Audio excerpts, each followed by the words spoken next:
Hi, I'm the internet's Daniel Gastelum. I just got done teaching at the Las Vegas Seance Summit, and I'm here to tell you 3 reasons why you should probably study with a master or a mentor. If I look hungover, it's only emotionally and physically. Reason number 1, you are probably missing at least one piece of the puzzle for what you're trying to do. Does that make you a bad magician? No, it makes you fucking human. If you knew all of the history and techniques and angles and methods and stagecraft and theory and everything about what you were doing, there's a good chance that you're a robot or a cyborg or an artificial intelligence fueled by multiple copies of Expert at the Card Table. It's not going to happen. Also, my apologies to all of the AI fueled by multiple copies of Expert at the Card Table watching this video. I'd like to formally apologize. That's not who I am as a person. I'm sorry if you felt offended, and please like and share this video. Having outside help is essential for us to become better magicians, and there's nothing wrong with having blank spaces in your knowledge. It just means you get to make new friends and talk to people who could help you learn something new, and you could help teach them something new. And really, you'd be surprised. At the mystery school, I would say the teachers learn just as much from the students because we all have different life experiences that we bring to the table. It makes us better magicians when we're able to be ourselves, but it makes us great magicians when we're able to take outside perspectives and put them into our magic. All right, reason number 2. You deserve to be knocked down a few pegs most of the time, myself included. I don't think it's controversial to say that magicians can be condescending and arrogant and frankly assholes. And a lot of us, myself included, deserve to be knocked down a few pegs when we start to flex or not listen to people. I've been doing magic as a job for 15 years, and magicians often fancy themselves as the smartest person in the room. And when they believe that genuinely, it instantly disqualifies them from being the smartest person in the room. Studying with people who know more than you, who have more experience, who bring different perspectives to the table, who know things about history and pop culture and philosophy that you haven't even fucking considered, it really humbles you. And if it doesn't humble you, they'll call you out on it, and they'll say, hey, you don't know what you're talking about. Sit the fuck down. And how you can tell it's a great environment to study in is when the instructors or the mentors or keynotes or whoever, if they say something that's wrong, or they say something that is offensive, or they say something that's just outdated, you're able to contact that person and say, hey, yep, can we talk about this thing? It's actually not accurate or acceptable anymore. Let's have a conversation about maybe removing that from your actor lecture.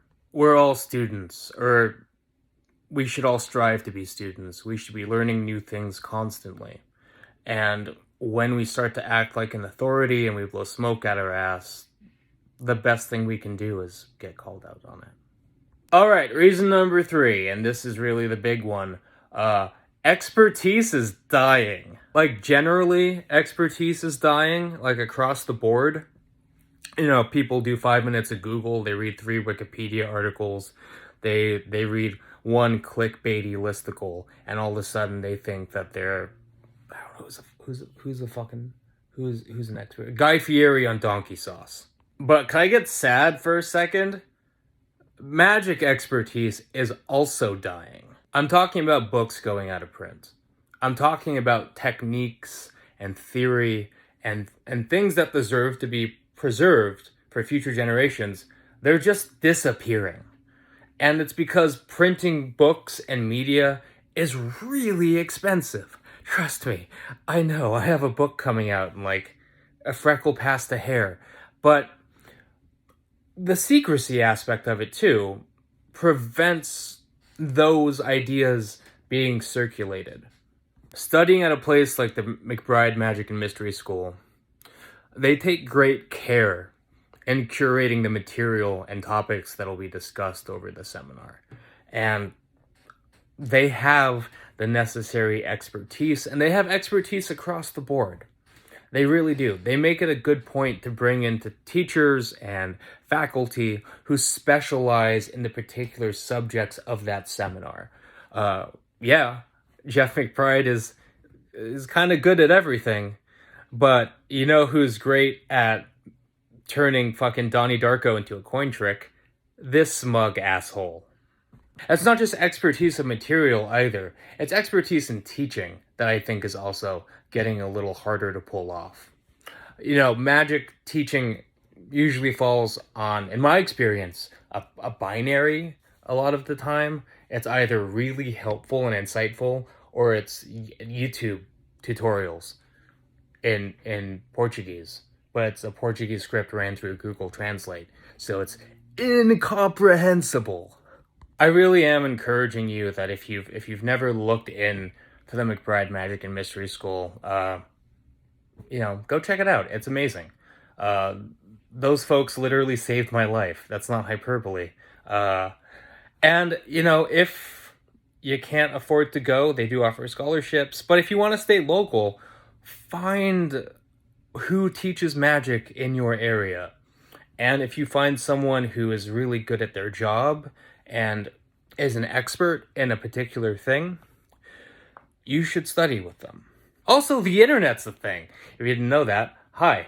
AOL really doesn't exist anymore. But more importantly, if you want to talk to an expert in like ninja rings, you could probably Facebook message Shutagaba or Joshua Masato or Michael O'Brien or Kim Silverman or this smug asshole, and we'll be able to give you insight on what you're looking for.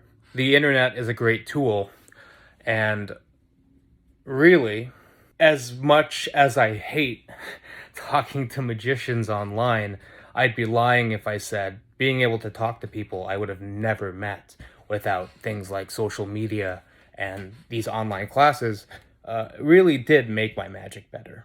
I just want to say thank you to the school for having me teach, give 2 presentations and do a routine for everyone.